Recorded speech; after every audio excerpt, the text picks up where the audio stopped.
अपनी कुंडली में इन्हें बांध लीजिए नाग देवता, और कोई हानि नहीं पहुंचाए।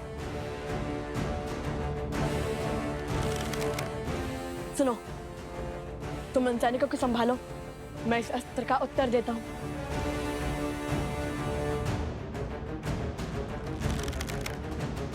गरुड़ास्त्र, गरुड़देव हमारी रक्षा कीजिए।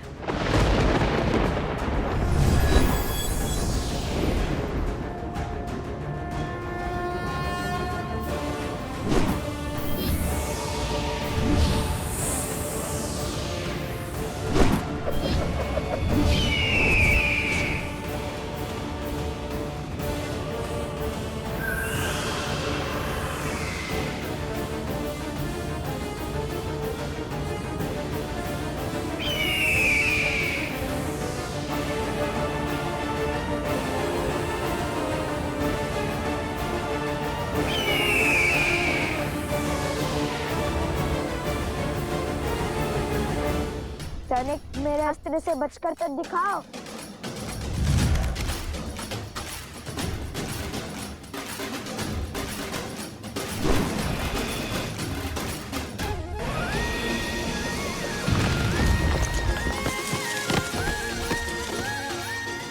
अरे संभाल कर सैनिक, आगे तो देखो।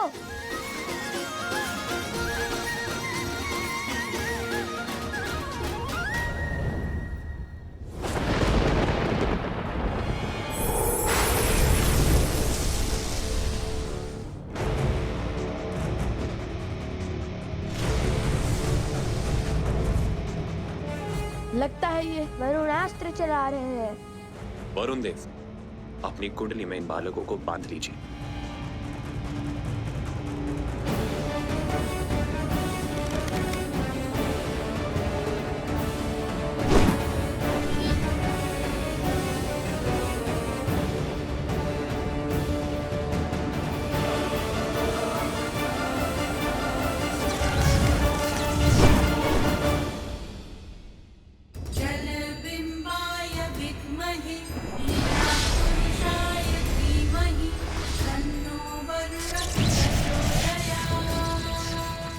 असंभव, वरुण देव इनके पक्ष में क्यों है?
सम्मोहन अस्त्र का प्रयोग कैसे किया जाता है राजानो शत्रुघ्न जी?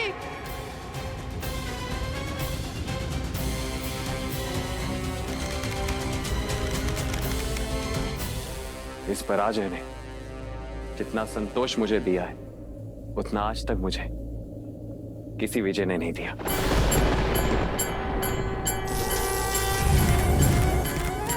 शीघ्र ही मेरी प्रसन्नता का कारण ये संसार जानेगा और मानेगा। ये पराजय स्वीकार कर शत्रुघ्न ने कोई द्रोह नहीं किया।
धन्यवाद वरुण देव। सोमकांत, तुम कहाँ हो? कहीं दिखाई ही नहीं दे रहे। मैं तो कब से आना चाहता हूँ, किंतु ये स्वर्ण कमल है ही इतना भारी कि मैं चल ही नहीं पा रहा।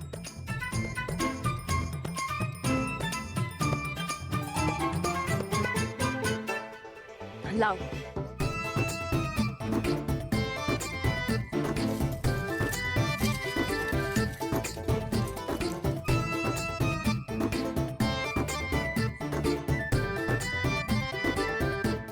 तुम कितने भोले हो सोमकर्ण। स्वयं अदृश्य होने के स्थान पर अश्व को अदृश्य कर दिया होता। किसी अदृश्य अश्व के पीछा कैसे किया जा सकता है? कुश, एक बांस या फिर एक गन्ना लाओ, उसे इसमें हम लटका देंगे, अन्यथा हम यूं ही अदृश्य होते रहेंगे।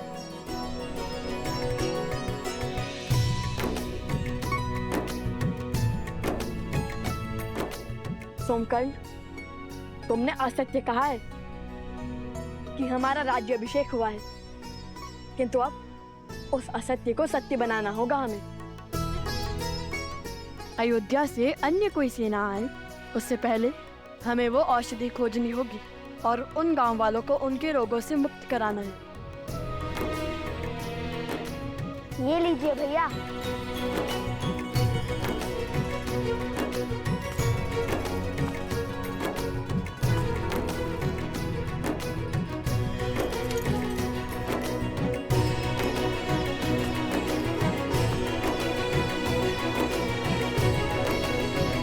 चलो उस पर्वत की ओर चलते हैं।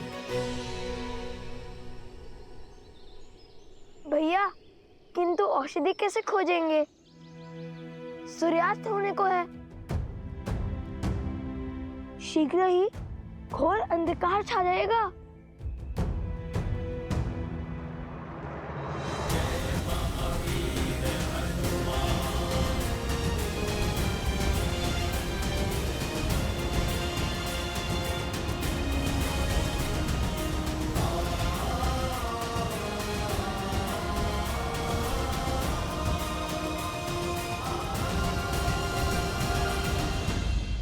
पिताश्री, शत्रुघ्न समझ चुके हैं लव कुश और कोई नहीं, श्री राम और माता सीता के पुत्र हैं और स्वयं उनके भतीजे हैं। किंतु संसार उन्हें इस निर्णय के लिए राजद्रोही क्यों कहेगा? कर्तव्य और भाव के बीच चुनाव कैसे किया जाए? क्या हृदय का कोई स्थान नहीं? प्रिय गणेश, यूं समझ लो कि कर्तव्य कलकल करते एक नदी की भांति है, जिसकी अपनी ही गति है, अपनी ही दिशा है और अपना ही एक उद्देश्य है, जिसे धर्म निर्धारित करता है। और हमारा हृदय और उसकी भावनाएं वो वायु से उत्पन्न हुई लहरों की भांति होती हैं, जो आती जाती रहते हैं, कभी स्थिर तो कभी अस्थिर। परंतु जब ये लहरें ही नदी की दिशा निर्धारित करने लगे तो नदी अपने पथ से भटक जाती है। भाव हमें अपने अधीन कर कर्तव्यों से विमुख कर देता है। हाँ पुत्र, तुम्हारी माता का कहना सर्वथा उचित है और ऐसे में कर्तव्य ही है जो हमें बल देता है। और जब हम कर्तव्य के पथ पर चलते हुए स्वयं को तन मन से संपूर्ण रूप से समर्पित कर देते हैं, तब हमें केवल सत्य के समक्ष ही नतमस्तक होने की आवश्यकता पड़ती है, क्योंकि सत्य ही धर्म है और धर्म ही है जो हमें ईश्वर से जोड़ने की शक्ति रखता है।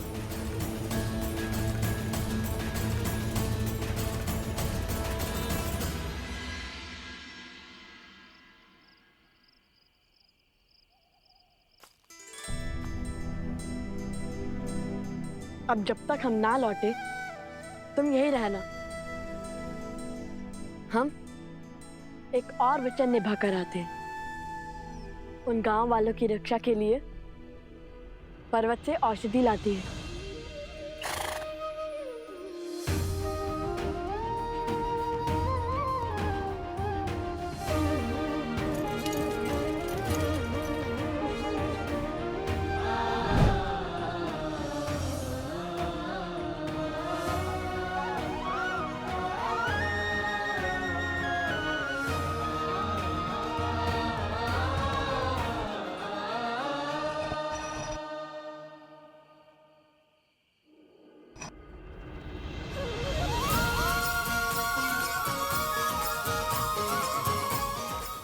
तुम्हें खोजने में कठिनाई नहीं होगी मित्र।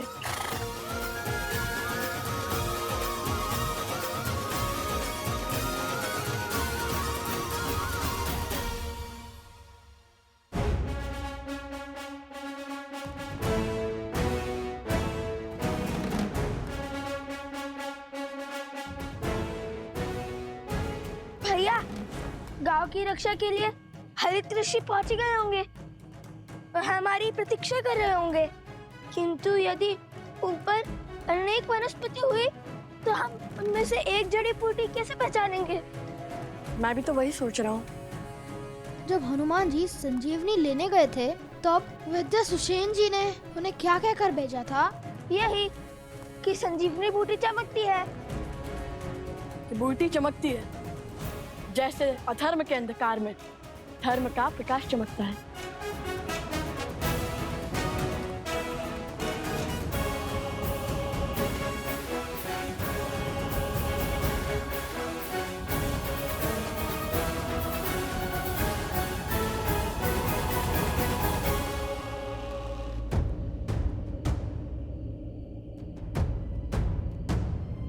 लो, यहाँ तो कई बूटी चमक रही हैं। अब कैसे ढूंढे बूटी?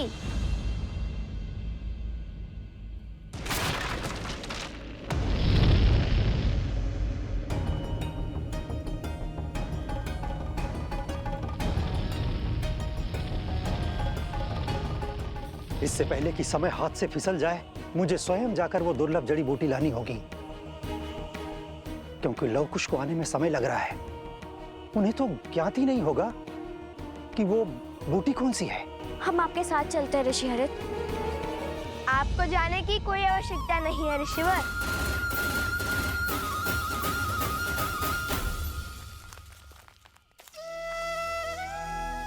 लव कुश भी आ गए और आपके लिए जड़ी बूटी भी। चाहिए ना आपकी वो दुर्लभ जड़ी बूटी? हाँ, यही वो बूटी है। किंतु लव कुश, तुम्हें जड़ी बूटी कैसे पहचानी? बताएंगे बताएंगे।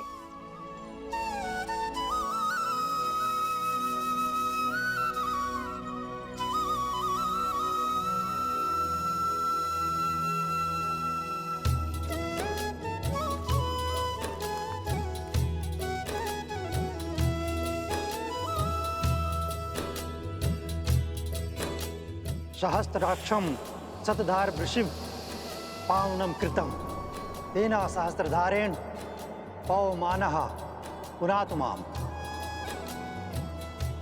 सहस्त्राक्षम शतधार वृषिव पावनम कृतम तेना सहस्त्रधारेण पवमानः पुनातु माम। सहस्त्राक्षम शतधार वृषिव पावनम कृतम तेना सहस्त्रधारेण पवमानः पुनातु माम।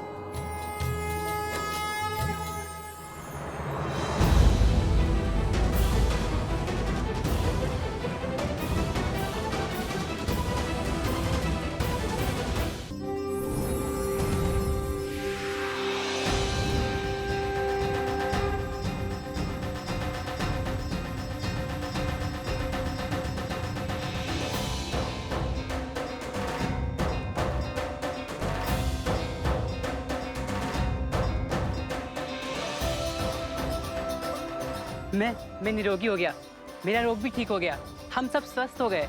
धन्यवाद ऋषिवर, आपके कारण। मेरे कारण नहीं, ये सब तो लवकुश ने किया है। धन्यवाद।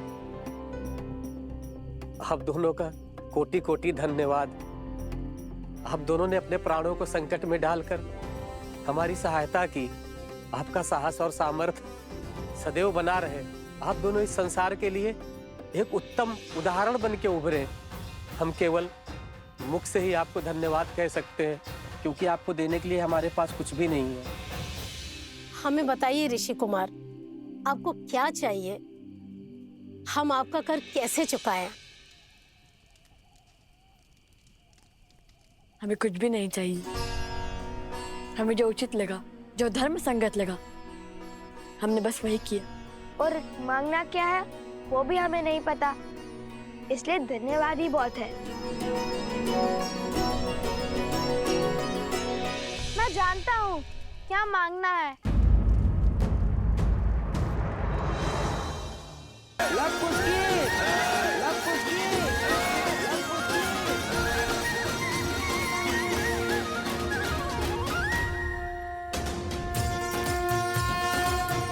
ये टीका आपके इस गांव पर आधिपत्य का संकेत है। आज से आप दोनों इनके नायक, इनके राजा हुए।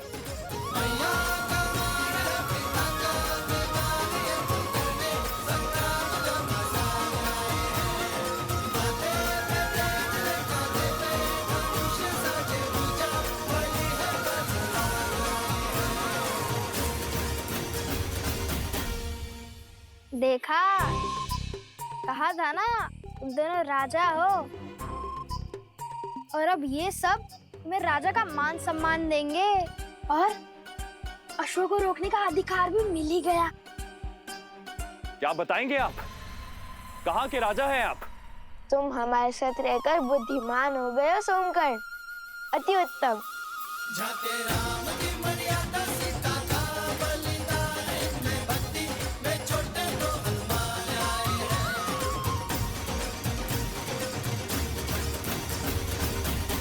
ऋषिवर, क्या आप हमें माता सीता के बारे में जानकारी दे सकते हैं? उनकी कथा, उनकी गाथा क्यों संसार से छुपी है? देवी सीता ने स्वयं को संसार से छुपाना स्वयं ही स्वीकारा है। उनकी इच्छा का सम्मान करो पुत्रों। किंतु उन्हें छुपने की क्या आवश्यकता है? वो तो निर्दोष है ना? किसने कहा कि केवल एक दोषी ही स्वयं को छुपाता है? बीज भी संसार को वृक्ष की छाल देने से पहले स्वयं को भूमि में छिपा कर रखता है। देवी सीता का अज्ञातवास भी एक आवरण है। समय आने पर उनके सत्य की छाया पूरे संसार को आशीष देगी। तो यदि हम उन्हें खोजना चाहे तो हमें कोई संकेत मिलेगा? तो कदाचित इस बार बीज को अंकुरित होने में सहायता की आवश्यकता है। देवी सीता, विधि का विधान है बच्चों, और विधान में जब जहां जिसकी आवश्यकता होती है उसके वहां पहुंचने के संकेत और मार्ग स्वयं ही बन जाते हैं।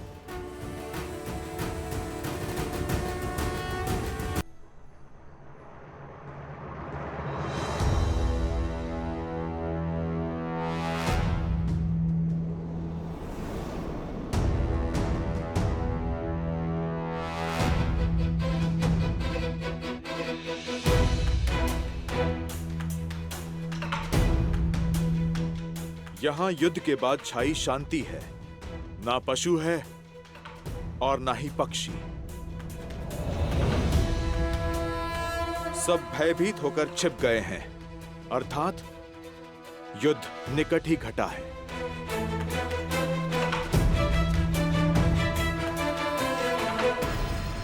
आप दोनों हमारे राजा हैं, इसलिए पहला भोग आप लगाएंगे। नहीं, राजा स्वामी नहीं, सेवक होता है जो प्रजा से पहले अपना पेट भर ले। वो रक्षक नहीं, भक्षक होता है। आइए हम सब साथ भोजन करेंगे। लीजिए।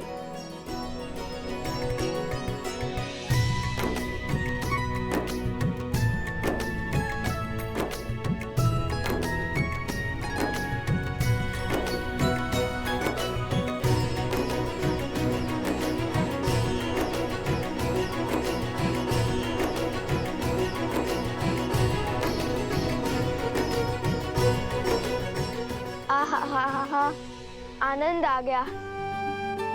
बड़ा परिश्रम किया है ना सुबह से। अच्छा आप बताओ, तुम दोनों ने उस बूटी को पहचाना कैसे? इतनी बूटियों के बीच में तुमने इस एक बूटी को कैसे खोजा? जब मन में धर्म की धुन लिए कोई सुकर्म करने निकलो तो स्वयं प्रकृति भी आपकी सहायता करती हैं। और फिर रामायण की कथा है ना हमारी सहायता के लिए। हमें पता था ऐसी चमत्कारी बूटी चमकती ही होगी। वो हुआ ये भैया कि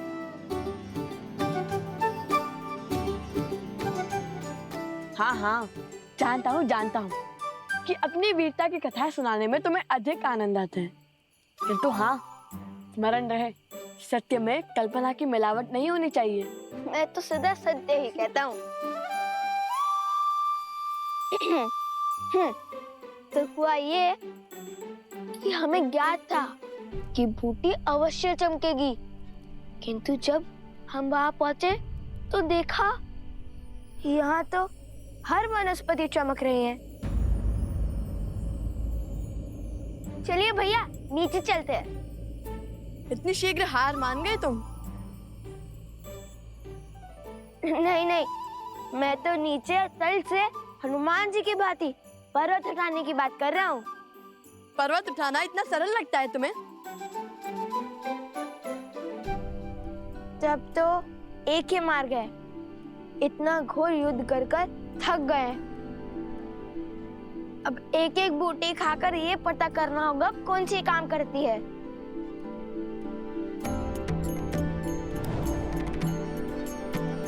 और यदि कोई भी बूटी विषैली निकली तो?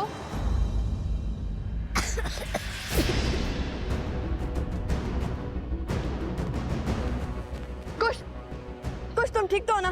कुछ उगलो से कुछ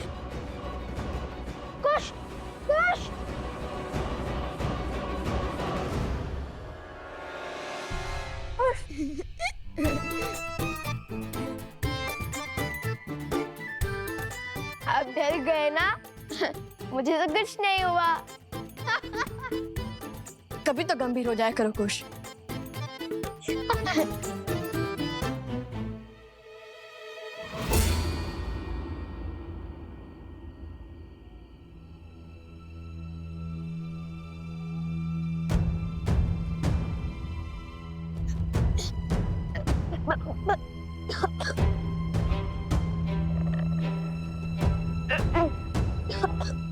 बार बार तुम्हारे जाल में नहीं फंसूंगा मैं। अभिनय का कोई लाभ नहीं है।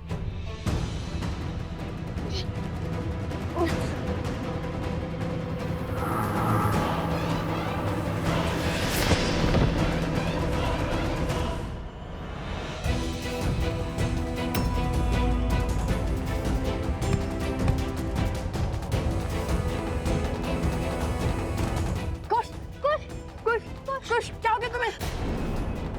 ये बूटी तो सद्य में विषैली निकली। कुछ उठो, कुछ। फिर क्या? मेरा नीलाकंठ देखकर भैया को विश्वास तो हो गया था, किंतु लगता है विष फैल रहा है। अब क्या करें? भैया अब बूटी खोज लोगे ना? कैसे कुछ? तुम्हारी अटपटी बातों से ही तो मुझे नए मार्ग दिखते हैं। तुम्हारे बिना मैं क्या करूंगा?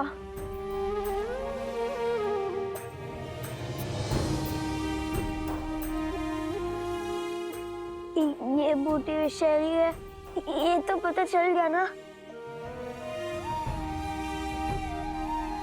किंतु इनमें से वो बूटी कौन सी होगी जो आत्मा के मैल को मिटा सके? मैं तुम्हें कुछ नहीं होने दूंगा। मैं बूटी अवश्य खोजूंगा। सोम, तुम कुछ के साथ रहो, मैं बूटी लेकर आता हूँ।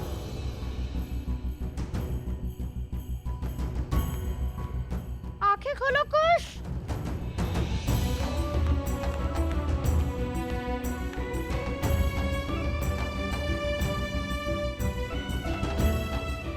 मलिनता को कौन मिटा सकता है?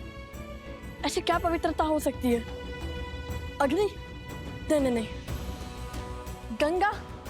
किंतु वो तो यहाँ से कोसों दूर है। हे प्रभु, सहायता कीजिए हमारी।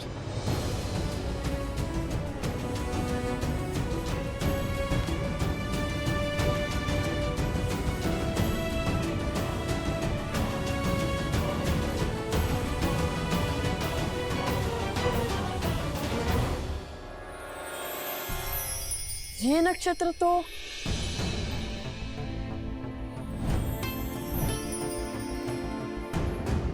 पुष्य नक्षत्र है, पवित्रता का चिन्ह। और पुष्य नक्षत्र के स्वामी तो स्वयं बृहस्पति देव हैं। हे बृहस्पति देव, सहायता कीजिए हमारी। ओम बृहस्पते नमः, ओम बृहस्पते नमः।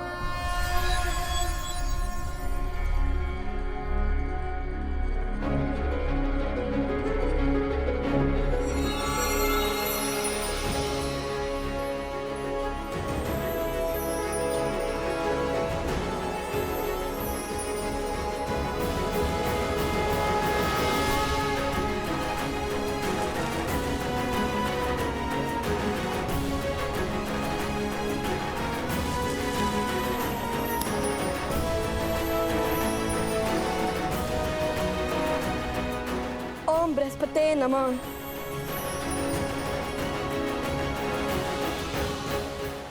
कुश। ओम बृहस्पतिये नमः, ओम बृहस्पतिये नमः।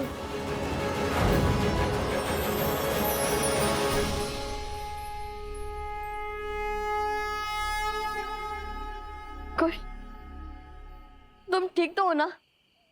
भैया